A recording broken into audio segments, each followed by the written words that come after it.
Oh.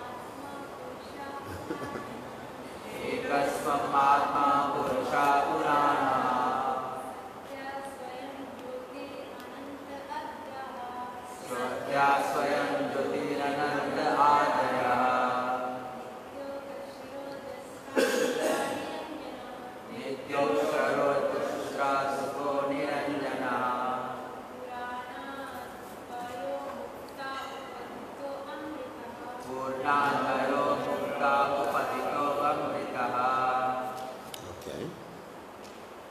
Ekaha. One. Tvam. You.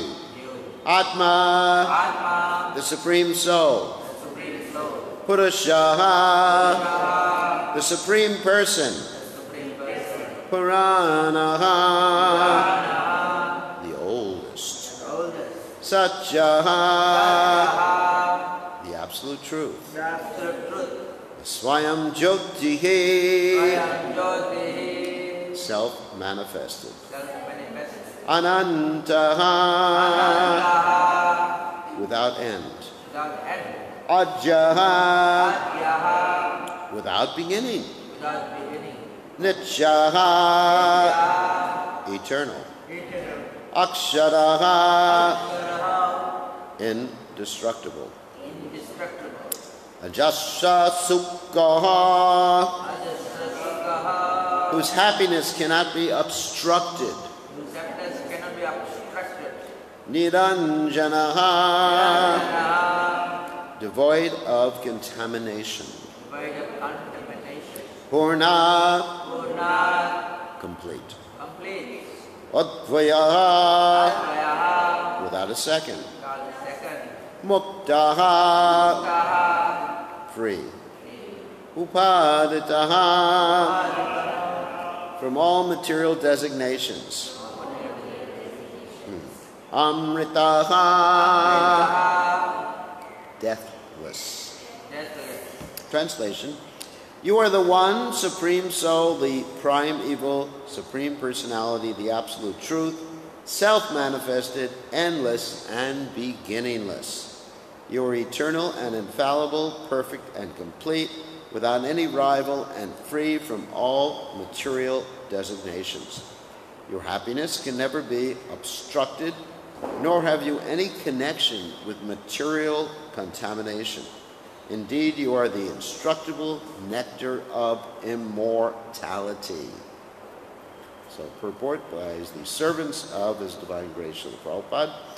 Srila Sridhara Swami explains how the various terms of this verse demonstrate that the transcendental body of Lord Krishna is free from the characteristics of material bodies. All material bodies go through 6 phases: birth, growth, maturity, reproduction, decline, that's me, and destruction. That's all of us, actually. And actually, some of you were in different phases. Some of the girls are just becoming mature. And some of us are in decline. And some of us are approaching destruction. It's interesting. You actually see different devotees in different stages. It's like changing bodies. But Lord Krishna does not take material birth, since He is the original reality of fact clearly indicated here by the word ajya, original. We take our material birth within a particular material atmosphere in material bodies that are amalgamations, that means combinations and permutations. Let me explain the word permutations. Permutations means different amounts of each particular material element, okay, of various material elements. Since Lord Krishna existed long before the creation of any material atmosphere or element, there is no question of material birth for His transcendental body. Similarly, the word Purna, meaning full and complete, refutes the concept that Lord Krishna could grow, since He is ever existing in fullness. When one's material body becomes mature, one can no longer enjoy as in youth. Absolutely true.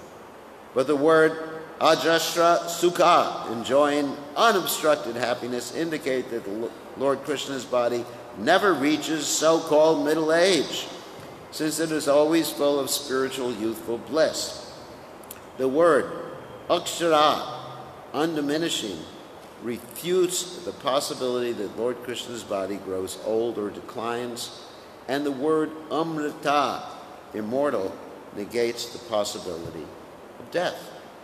In other words, Lord Krishna's transcendental body is free from the transformations of material bodies. The Lord does, however, create innumerable worlds and expand himself as innumerable living entities. But the Lord's so-called reproduction is completely spiritual and does not take place at a certain phase of bodily existence. Rather, it constitutes the Lord's eternal proclivity to expand his spiritual bliss and glories.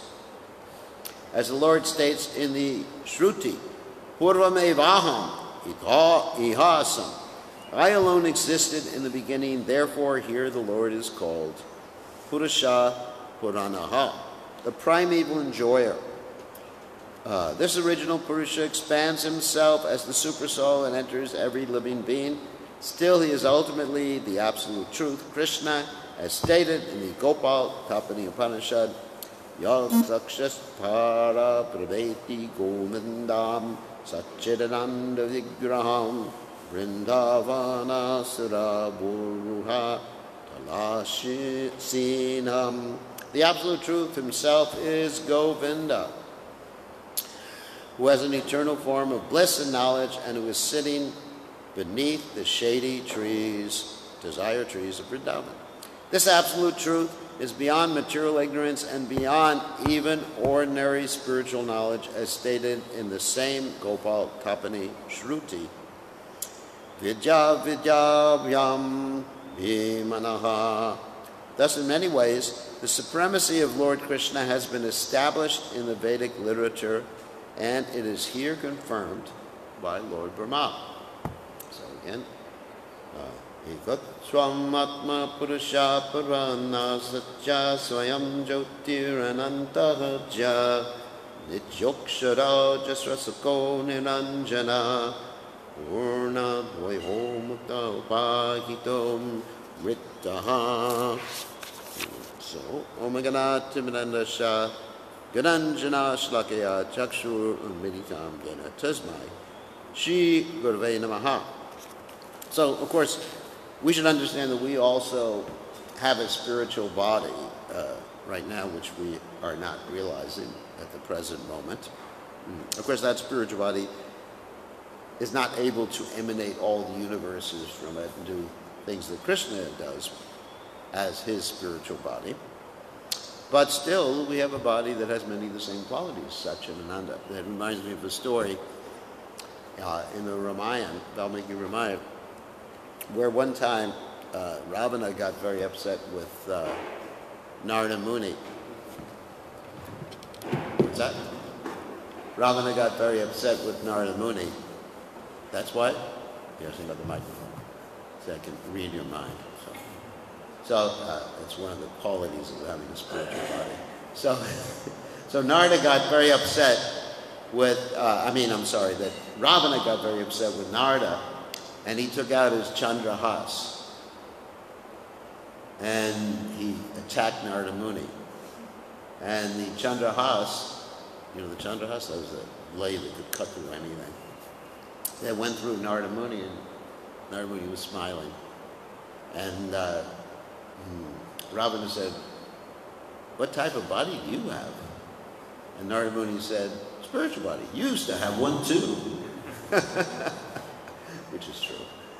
So, anyway, so let's talk about Krishna's spiritual body. And apart from the quotes that Prabhupada has given here, we find a lot of information in the Upanishad about Krishna's spiritual body. In fact, even the invocation means the sort of like the introductory verse of the Upanishad. Actually, some of you may have read the Upanishad. It's published by Prabhupada. Om Purnamada Purnamidam Purnat Purnamudashate Purnasha Purnamaya Adaya Purnameva Vishishate. And what does that verse say? That the Supreme Personality of Godhead is perfect and complete. And even though so many perfect and complete manifestations emanate from his body, he remains perfect and complete. In other words, like Prabhupada gave the example, that if we have something in this world, let's take money, for example. We got some businessmen here. So we have money in this world, and you give money to someone, you have less money. But if Krishna not only gives money, if Krishna manifests something, he doesn't get diminished in the least. He can create so many materials, or a businessman who's making so many buildings, if he builds a building, then his money becomes depleted. But Krishna builds so many planets that his opulence does not get depleted at all. So that's one explanation of Krishna's transcendental body, Krishna's transcendental position. And the next verse in the Ishavanashad, very famous, Ishavashamidam Savam Yachikatucha Jagadam Jagat Tena Chiktena Bunjara Magridha Kashasvidanam, that he owns and controls everything. And you don't own anything. Krishna's just giving you something as your quota, and then he takes it back. In other words, whatever you have is on loan from God. Isn't it?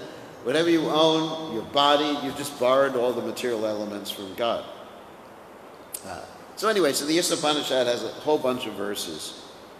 The fourth mantra says, the Lord, Matstani Sarvabhuta. Let's talk about some examples that illustrate that Krishna's body is completely transcendental. The typical example that Prabhupada gives is the example of how when Krishna was just born, he was able to kill the Putana demoness.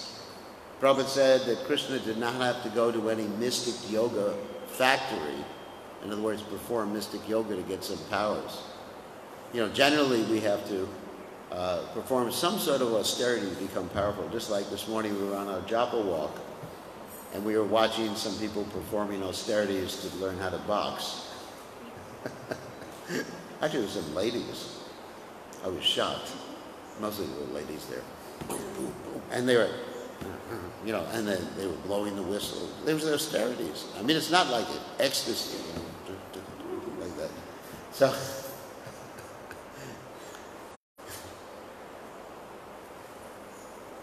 anyway, so Krishna doesn't have to perform any austerities to become powerful. I mean, little baby. How many babies can just suck out the life air of their nurse, who happens to be a demoness? Not many babies that I know. They're pretty fragile little creatures. So that's one example. Another example of Krishna's transcendental nature and transcendental body is that when Mother Yashoda was accusing Krishna of swallowing dirt, she said, "Open your mouth." Because Balaram had previously, they call this ratting. You ever heard that expression before? When you tell on someone, you call it ratting? No, you never heard that expression. Anyway, it's an American expression. When Balaram had actually told Yashodamaya that Krishna was eating dirt, then Yashodamaya got very upset. And she said, "Krishna, you've eaten dirt." And Krishna said, "No, Balaram's just lying, trying to get me in trouble."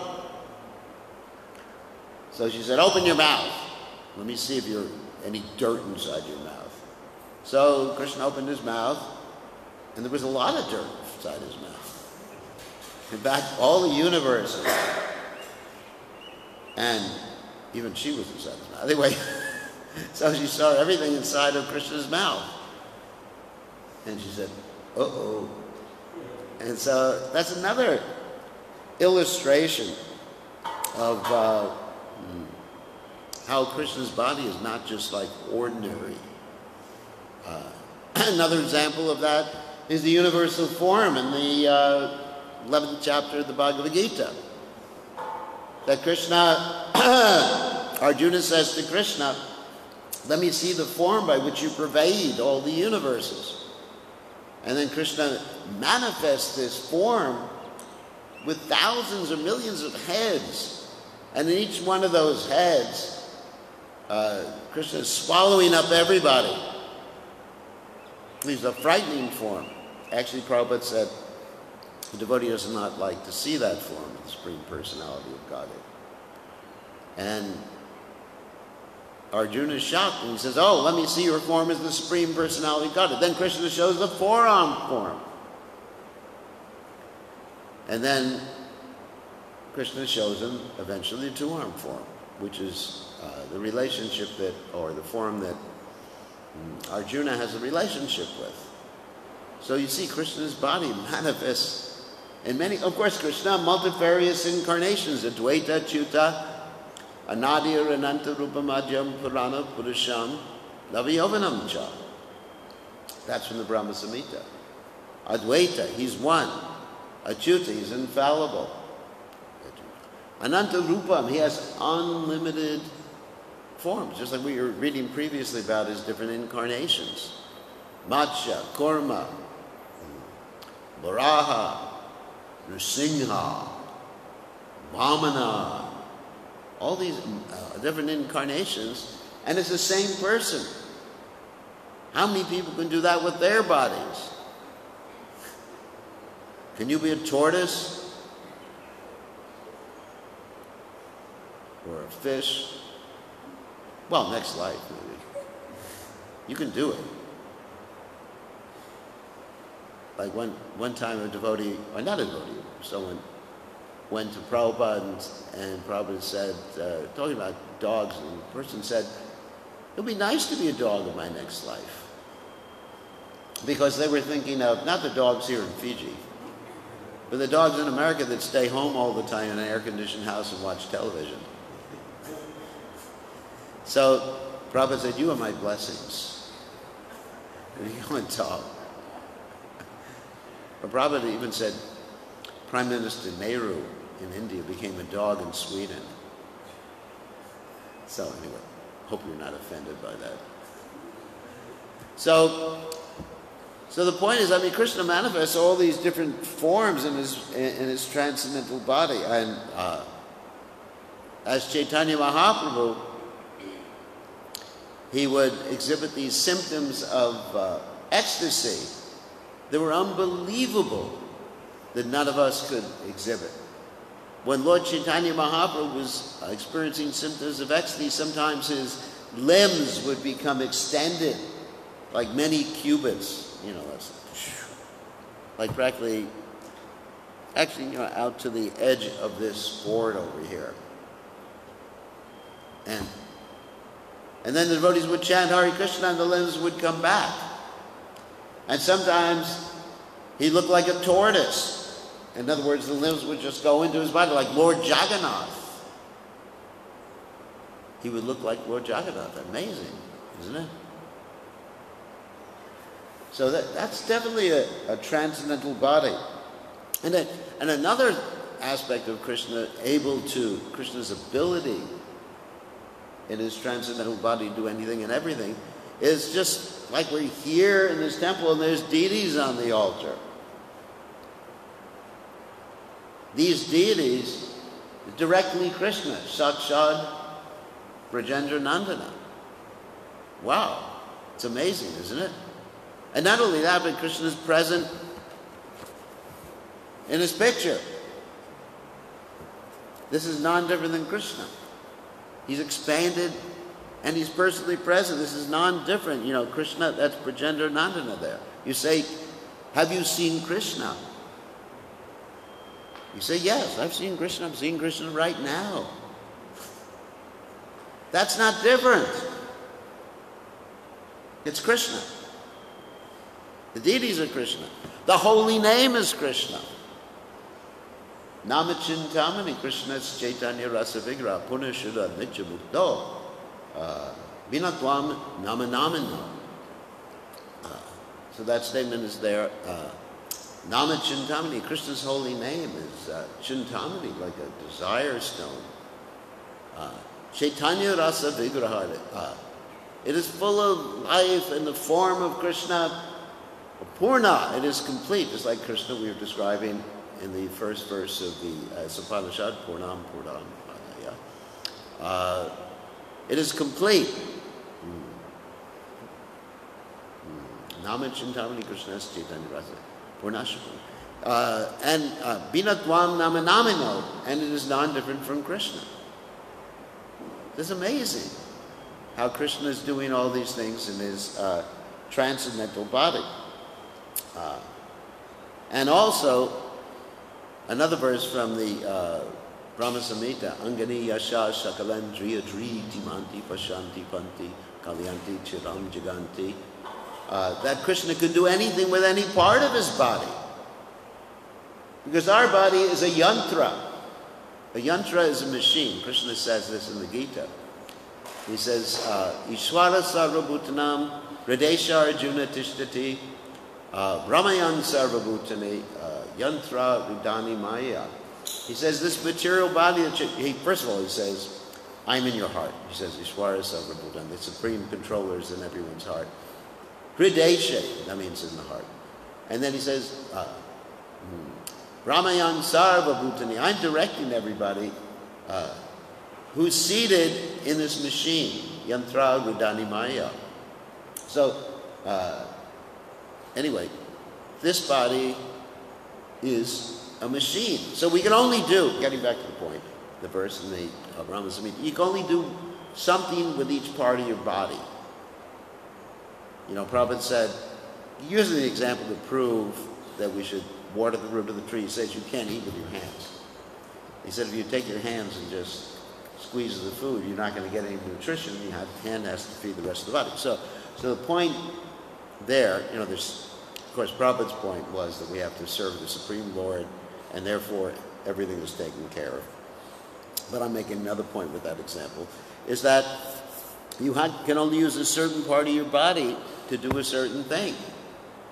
You can't walk with your nose. Maybe some people can. That'd be hard to imagine. So Krishna is able to eat with his eyes, eat with his ears. I mean, that's what we do when we offer bhog on the altar. We say the prayers and Krishna's eating with his eyes. And you may say, but it's still there. But Krishna's even more mercifully leaves it over for you. Because there are some stories in the Vedic literatures where the Chaitanya's pastimes, there was this one devotee, Raghunandana, who was told by he was a little kid, he was told by his father Mukunda to worship the deity, and he didn't know any of the mantras. So he just said, eat. And Krishna didn't move, and he kept saying, eat, and then he started crying, and maybe even threatening Krishna a little bit. Krishna got down from the altar and started eating. I mean, you know you're a pure devotee when that happens. It hasn't happened to me yet, So Krishna got down and started eating. And anyway, his father came back and said, did you feed the deities or while I was away? And he said, yes, but I had some trouble getting Krishna to eat. And father said, no, that's not what you do. Krishna's not supposed to, Krishna doesn't come down from the altar, you know, just your imagination. So he said, yes, Dad, Krishna does come down. Watch. And the father was watching, and Krishna did that. So that's extraordinary. But generally, Krishna can do anything with any one of his senses.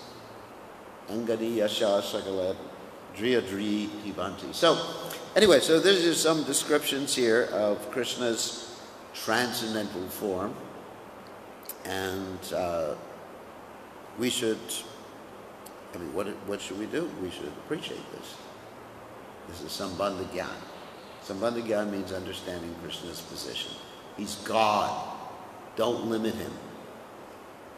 People sometimes try to limit God.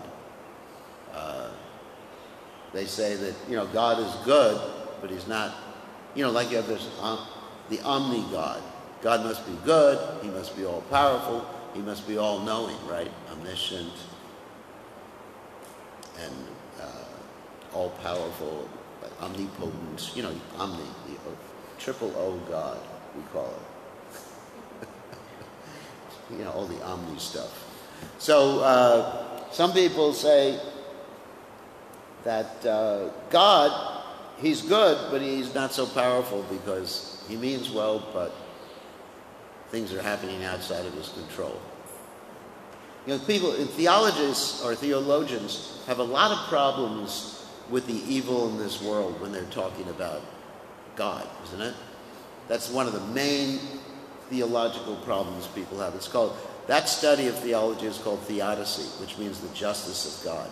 I mean, because you look at the world, it just seems like really bad. It is bad, anyway. It seems like really unfair. I mean, here we are in Fiji enjoying life, right? And we basically have everything we need. Actually, yesterday some people were complaining about the taxes. They gave us, this FICA, you know, just taxing too much. You know, oh, this is misery. And then I said, I'm not feeling sorry for you. You're driving around in SUVs, you know. You know, don't ask for my compassion. So I mean, it's interesting. People even in very rich situations, you know, have enough, are complaining about something. It's unfair. So, I mean, what to speak of poorer countries where people are born, you know, there's terrorism, you know, Afghanistan or Iraq and everything. So anyway, so you look at the world and you think, how could there be a God? That's the theodicy, the justice of God. How can there be a God? Everything is so unfair. You know, I look at, I mean, I shouldn't use this example. I look at America and I see who's the president of the country. I said, how could there be God if he's in charge of the country? What happened? Was God asleep during the last election or something? So you think like that. And I was praying for him to lose, and it just didn't he hear my prayers? I really wanted that lady to win. So anyway, so you think, you know, Christian is just like, either he's not powerful or something like that. But anyway, so this is a question in people's minds. How can there be a God? So we actually have an explanation. You know, there's karma, and there's reincarnation. You know, so things are not happening just by accident to pour some innocent person. There's no one who's innocent in this world. We are all guilty. Just the fact that we were walking around with material bodies indicates we're guilty. You could say, I'm not guilty. Well, why do you have a material body, you rascal? Right? If I wasn't guilty, I'd be here with a spiritual body, and I would have been born at least in a devotee family, chanting Hare Krishna, whatever, like Prabhupada was born on a Bhaktisiddhanta Saraswati. That's where he was born. So anyway, so in our philosophy, we understand that God is perfect and complete. He actually controls everything. He's aware of everything, and he's all good at the same time, because everything that happens in this world is meant for our rectification. So it's important to understand the nature of God, and then also why he does things, so that we can maintain faith in him. So, any questions or comments? Questions, comments, arguments, problems? No? Yes, Sajimata. You mentioned that we all have a spiritual body. Yes. Much earlier, when I was younger, we were told that we have a spiritual body which is like a shadow. It's like what? It's like a shadow. It's like a shadow. Yeah, but I need to realize that. It's like a shadow. Yeah, we keep it in our closet. What you going to wear to my spiritual body? Anyway, so we are our spiritual body. We are not here in the material world. We're just identifying with this body here in the material world. The soul can never touch matter. So we're just sleeping condition. It's like not aware of who we are, of our spiritual body. The soul and the spiritual body are identical. There's no duality. Just like there's no duality between the Lord and his body. We don't say the Lord took a body. Ajopi samebhyatma bhutanami swaropisham prakatim swamadistaya sambhavami atmaya. When Krishna comes, he comes in the same body.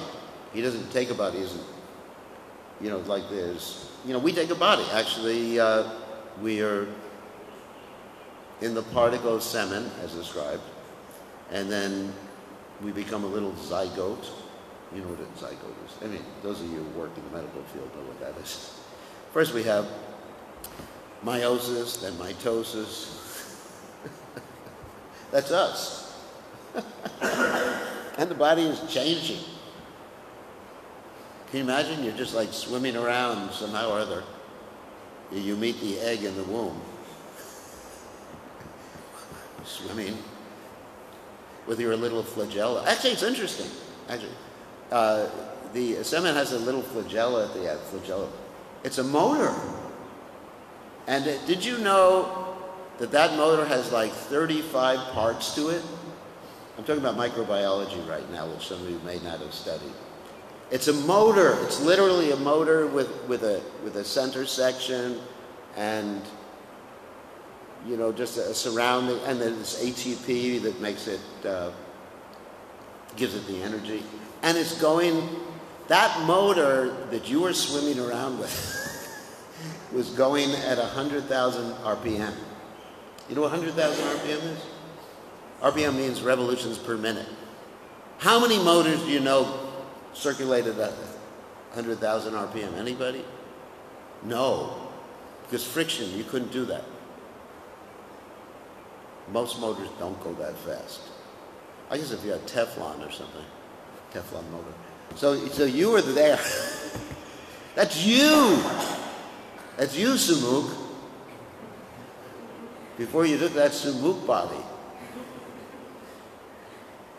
Anyway, the Shani body, sorry. Before you took a Shani body. So you were swimming around. Can you imagine how we're changing the bodies? The poor soul has a spiritual body, but now he's becoming this little particle of semen. He's swimming around. Oh, there's the egg. Get it. And you enter. You're not thinking too much.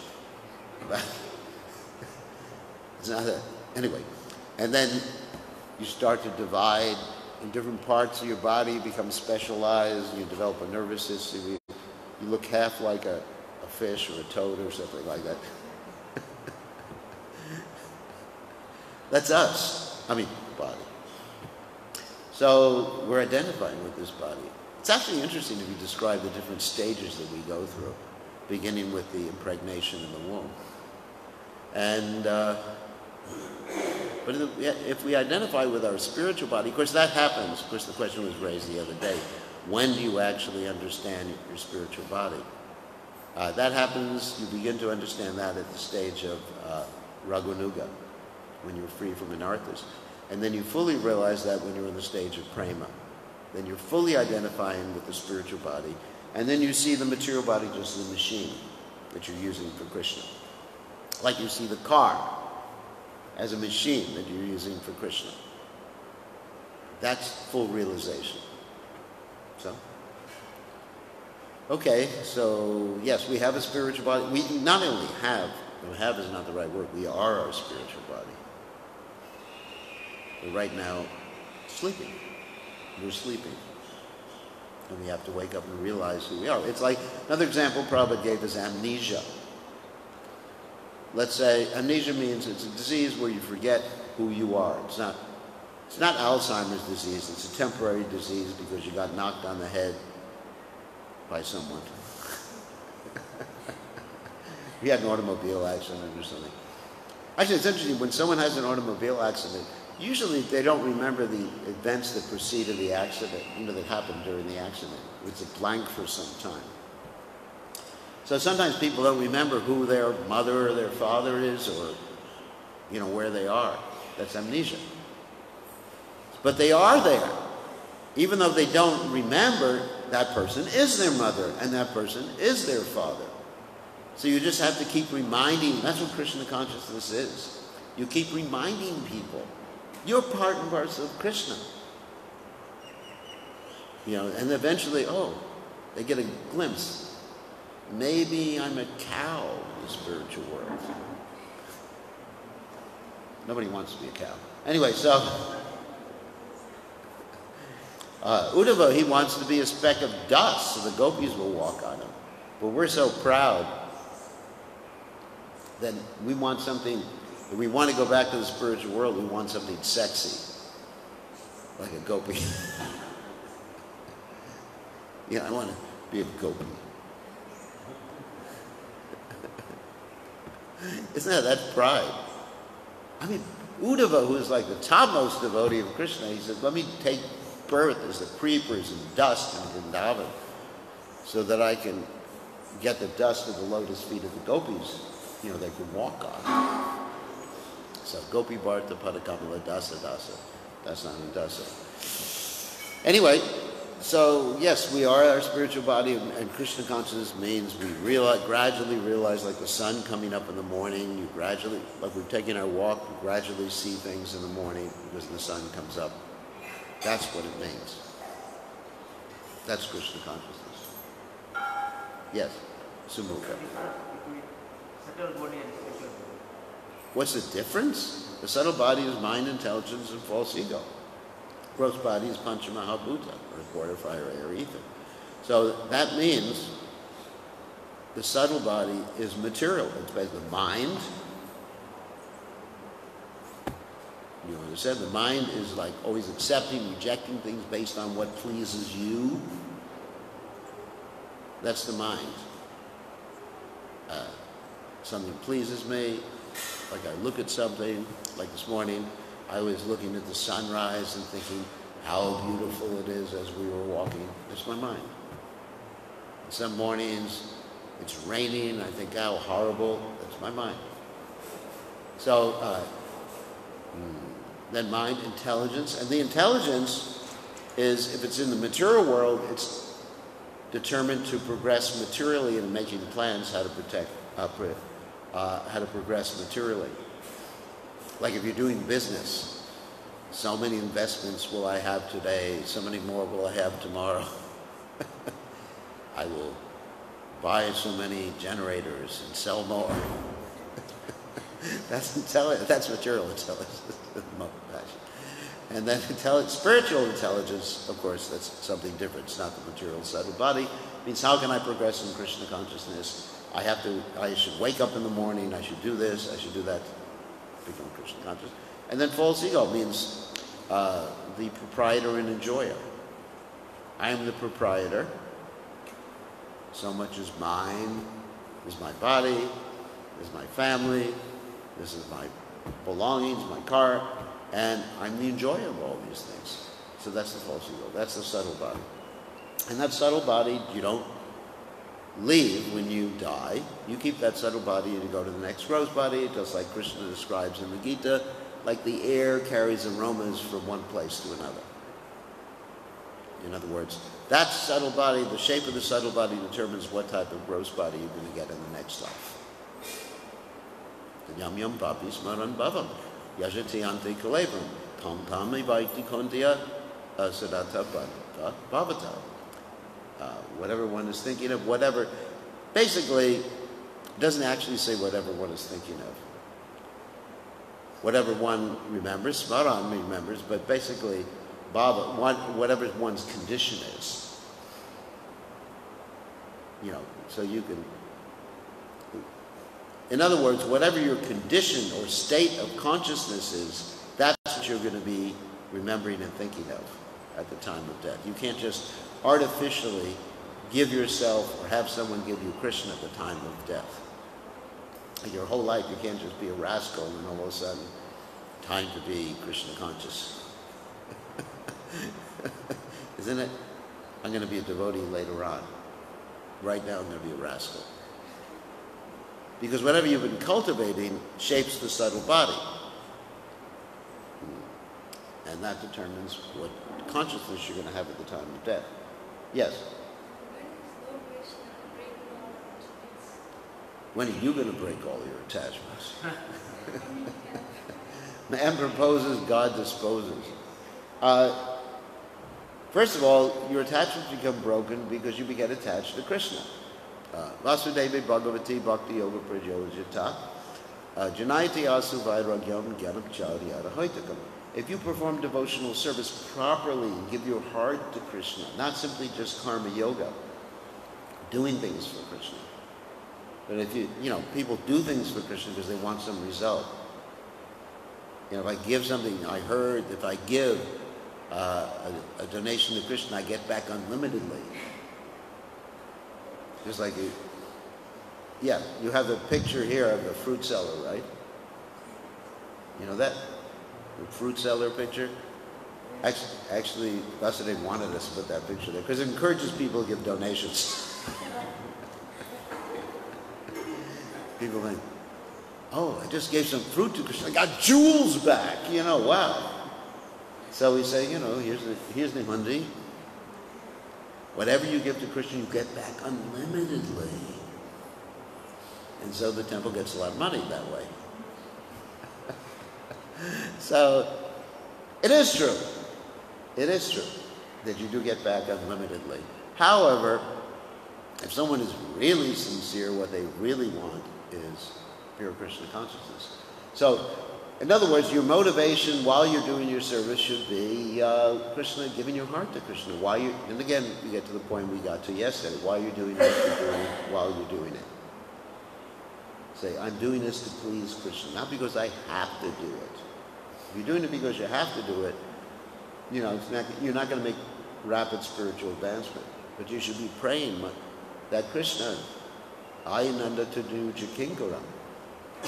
I'm your eternal servant, but somehow or other I've fallen down in this horrible ocean of birth and death. Please save me. Fix me at your lotus feet. So we should be praying Krishna.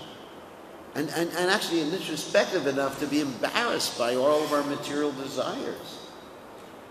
Krishna, I'm just wasting time. I'm useless. What's wrong with me? I've taken up Krishna consciousness and I have no taste for hearing and chanting. Lamentation. Okay. Sumukha's wife is there. We have to stop.